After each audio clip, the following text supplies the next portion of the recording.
Hello guys, informative 60 में आपका स्वागत है। आज हम बात करने वाले हैं कि आप कैसे इन्वेस्टमेंट कर सकते हो कनाडा और यूएस में घर बैठे, और उसके लिए आपको कौन सा अकाउंट ओपन कर सकते हो, उसकी कंट्रीब्यूशन लिमिट कितनी होती है, और आप कैसे आपके पैसे से और एक इनकम का सोर्स जनरेट कर सकते हो। तो मैं इस वीडियो में पूरी डिटेल्स में बताने वाला हूँ कि सारी डिटेल्स में चीज़। तो वीडियो के अंत तक जरूर देखना। फिर करते हैं फिर वीडियो की शुरुआत।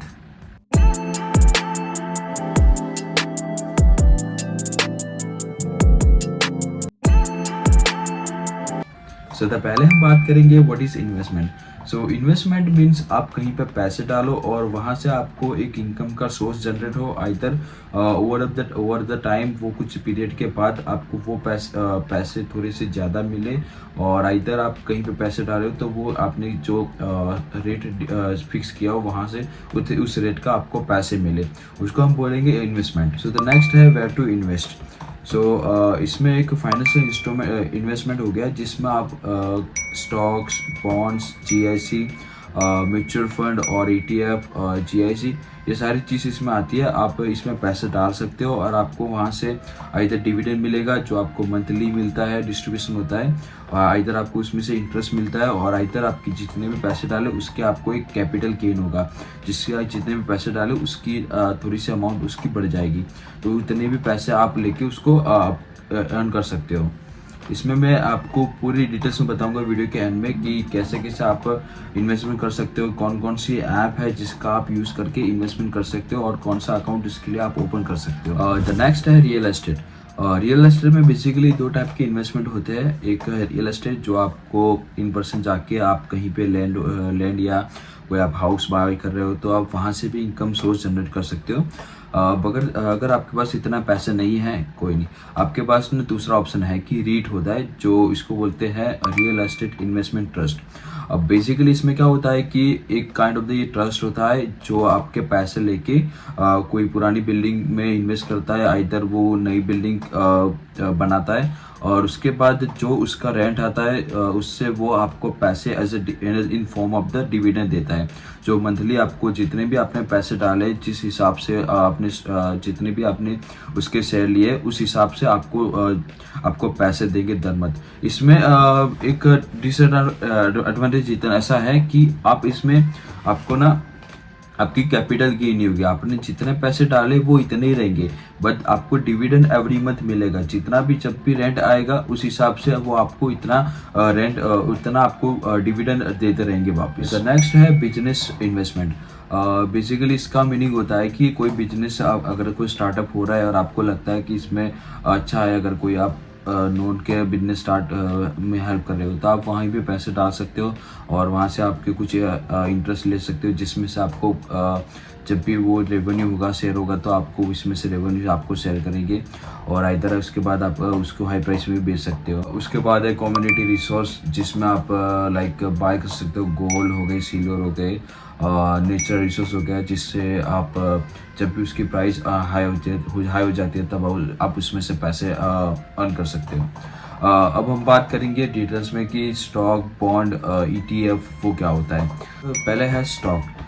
स्टॉक में बेसिकली क्या होता है कि कंपनी अपने स्टॉक सेल करती है और उसके लिए उसको पैसे जनरेट करने होते हैं, और जब भी आप स्टॉक बाय करते हो तो आफ्टर सर्टेन टाइम जब उस स्टॉक की अगर प्राइस हाई जाती है तब आप उसको सेल कर सकते हो। द सेकंड है बॉन्ड्स। बेसिकली बॉन्ड्स का मीनिंग ऐसा होता है कि यू बिकम द बैंक। आप एक बैंक बन गए, ठीक है। एक कोई कंपनी है जिसको एक बड़ा प्रोजेक्ट मिलता है, तो अगर वो कंपनी उस प्रोजेक्ट को ख़त्म करना है, तो अगर उसके पास इनफ मनी नहीं है, तो वो एक बॉन्ड जनरेट करता है, एक पोर्टफोलियो बनाता है, जिसको वो पूरी डिटेल्स में दे देता है कि मुझे इतना पैसे चाहिए, इतने शेयर से मेरे पास, और इसका मैं इतना इंटरेस्ट दूंगा। ये बहुत लो रिस्की है, और एक फिक्स अमाउंट होती है कि आप इतने पैसे डालो, और उसमें जितने भी उसने रेट दिया होता है, रेट ऑफ इंटरेस्ट, उतना आपको रिटर्न में मिलता है। तो ये बहुत लो रिस्की है, आप इसमें पैसे डाल सकते हो, और उसका आपको वहाँ से आपको इंटरेस्ट बहुत अच्छा मिलता है। म्यूचुअल फंड है और ईटीएफ, ये दो चीज़ है जो बहुत इंटरेस्टिंग थिंग है, और इसमें बहुत आपको लाइक लर्न करने को मिलता है, क्योंकि बेसिकली मैं आपको कॉन्सेप्ट बताता हूँ। म्यूचुअल फंड और ETF एक काइंड ऑफ द एक बास्केट है। आप समझ लो आपकी एक शॉपिंग बैग है, उसके अंदर आपने सारी आपकी पर्सनल केयर आइटम डाल दिए, आपके कपड़े डाल दिए, उसके अंदर आपने सारी स्टेशनरी डाल दी, आपके शूज़ वगैरह डाल दिया, उसके अंदर आपने फूड भी डाल दिया आपका। तो ये पूरी जो आपकी जो बास्केट जो आपकी बैग है ना, इसका मीनिंग भी म्यूचुअल फंड जैसा ही होता है कि दैट मीन्स कि ये जो पूरा फंड होता है उसके अंदर सारे काइंड ऑफ द स्टॉक आते हैं। Like it is Apple, either it is Tesla इसके अंदर आ गया, कि माइक्रोसॉफ्ट आ गया, कि उसके अंदर रियल एस्टेट भी आ गया। तो सारी काइंड ऑफ द कंपनी जो टॉप कंपनी होती है ना, उसका पूरा फंड बना के इसको एक म्यूचुअल फंड बनाते हैं। उसमें से लाइक फॉर एग्जांपल जो टेस्ला है, एप्पल है, उसके प्राइस अब बहुत हाई है। पर्टिकुलर अगर आप नहीं कर सकते, अगर पर्टिकुलरली आप एप्पल और एप्पल टेस्ला को अगर आप बाय नहीं कर सकते हो, तो आप म्यूचुअल फंड बाय से कर सकते हो, क्योंकि म्यूचुअल फंड के अंदर उसके अंदर सारी कंपनीज है उसके अंदर। तो आप पूरा एक म्यूचुअल फंड एक है, उसके कुछ स्टॉक होते हैं वो बाय कर सकते हो, क्योंकि आपको उसके अंदर से आपको कुछ सर्टेन अमाउंट ऑफ देम आपको उसके बाद वो डिविडेंड मिलेगा। जितने भी आप स्टॉक बाय करो उसके हिसाब से आपको डिविडेंड मिलेगा। आप जब भी उसके अंदर जाओगे आप उसकी होल्डिंग देखोगे, होल्डिंग के अंदर सारी कंपनी बड़ी कंपनी होती है उसके अंदर होती है।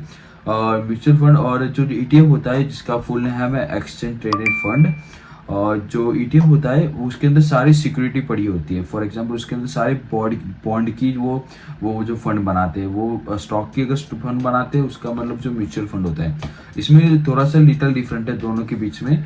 जो म्यूचुअल फंड होता है ना, वो actively manage by someone else. जो प्रोफेशनल बंदा होता है, जो प्रोफेशनल जिसकी सारी एक्सपर्टी होती है अच्छी सी, वो मैनेज करता है। अगर आप कहीं पे पैसे डाल रहे हो म्यूचुअल फंड में, तो वो उसके जो थोड़े से परसेंटेज है 0 पॉइंट समथिंग उसके वो मैनेजमेंट फीस लेता है, क्योंकि वो डिसाइड करता है कि कौन से स्टॉक लेने, कौन से स्टॉक बाय करने और कौन से उसको सेल करने। दूसरी चीज़ मुझे बहुत अच्छी लगी म्यूचुअल फंड में कि आपको इसमें बहुत लो रिस्क है आपको इसमें आपके पैसे जाने की। क्योंकि अगर आप इसमें मेनली क्या होता है कि पूरे बंच ऑफ द स्टॉक होते हैं, ठीक है। अगर कोई कंपनी अगर माइनस में, अगर वो घाटे में चल रही है, कोई कंपनी नहीं सही चल रही, तो दूसरी कोई कंपनी होती है जो अच्छी चलती है, तो वो दोनों का ना बैलेंस बन जाता है। तो आपके पैसे ना सही रहते हैं, आपके पैसे ना कोई लॉस का बहुत कम चांसेस होते हैं। ये मेरे को बहुत अच्छी लगी, आप इसमें पैसे डाल सकते हो।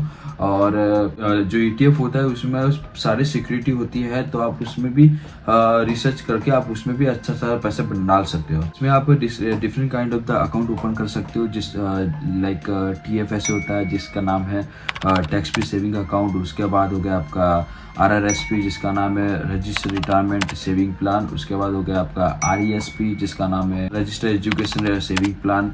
तो ये काइंड ऑफ द अकाउंट होते हैं, आप अकाउंट ओपन कर सकते हो। और इसमें ना आपकी कंट्रीब्यूशन लिमिट अभी तो 6,000 है पर ईयर के हिसाब से, तो वो एवरी मंथ ही इंक्रीज होती रहती है। और अकाउंट की अगर बैंक की ये बात करें तो इसमें बहुत सारी थर्ड पार्टी ऐप भी है और बैंक भी होती है, लाइक BMO हो गई, बीमो हो गई, फिर स्कोशा है, TD, जिसमें आप टैक्स फ्री सेविंग अकाउंट भी ओपन करा सकते हो। और एक नॉन रजिस्टर्ड अकाउंट भी ओपन करा सकते हो, जिसमें बेसिकली होता क्या है कि अगर आपने नॉन रजिस्टर्ड से अकाउंट ओपन किया है तो आप जितना भी आप डिविडेंड अर्न करोगे तो उसमें से आप गवर्नमेंट को टैक्स देना पड़ेगा। और अगर आपने TFS से पैसे डाले हैं तो उसमें से आपको गवर्नमेंट उसमें से आपको पैसे डिडक्ट नहीं करेगी, बट द कंडीशन वही रहेगी कि आप TFS में अकाउंट पैसे डालोगे तो वो हो जाएगा लॉन्ग टर्म के लिए। आपको लॉन्ग टर्म के लिए पैसा, आप उसमें ट्रेड नहीं कर सकते, आप उसमें इंस्टेंटली पैसे डाल के इंस्टेंटली नहीं ले सकते। और जो रजिस्टर्ड रिटायरमेंट हो गया जो RRSP है, उसमें भी आप पैसे डाल सकते हो और उसमें से और आप लॉन्ग टर्म के लिए आप अच्छा सा सेविंग कर सकते हो, वो भी टैक्स फ्री अकाउंट होते हैं। और वेल सिंपल है जो बहुत इजी है, आप वेल सिंपल में जाके भी आप देख सकते हो। और ट्विस्टेड है उसमें भी आप अच्छा सा अकाउंट ओपन कर सकते हो इजीली, उसमें भी आपको सारी अकाउंट मिल जाएगी वहीं से। नेक्स्ट वीडियो में मैं इसमें पूरी डिटेल्स में बताने वाला हूँ कि आप कैसे अकाउंट ओपन कर सकते हो, आपको कैसे आप कंट्रीब्यूशन लिमिट आप फाइंड कर सकते हो, और आप कैसे अपने एज हिसाब से पैसे इन्वेस्ट कर सकते हो। पर मैं इसमें पूरी डिटेल्स में बताऊँगा कि आप कैसे ETF और म्यूचुअल फंड को आइडेंटिफाई कर सकते हो और उसमें क्या क्या डिटेल्स में देखना होता है। तो अगर आपको वीडियो अच्छी लगी please like my video, subscribe करना ना भूले और शेयर जरूर करना। फिर मिलते हैं फिर नेक्स्ट वीडियो में। इन्फॉर्मेटिव 16 को देखने के लिए धन्यवाद।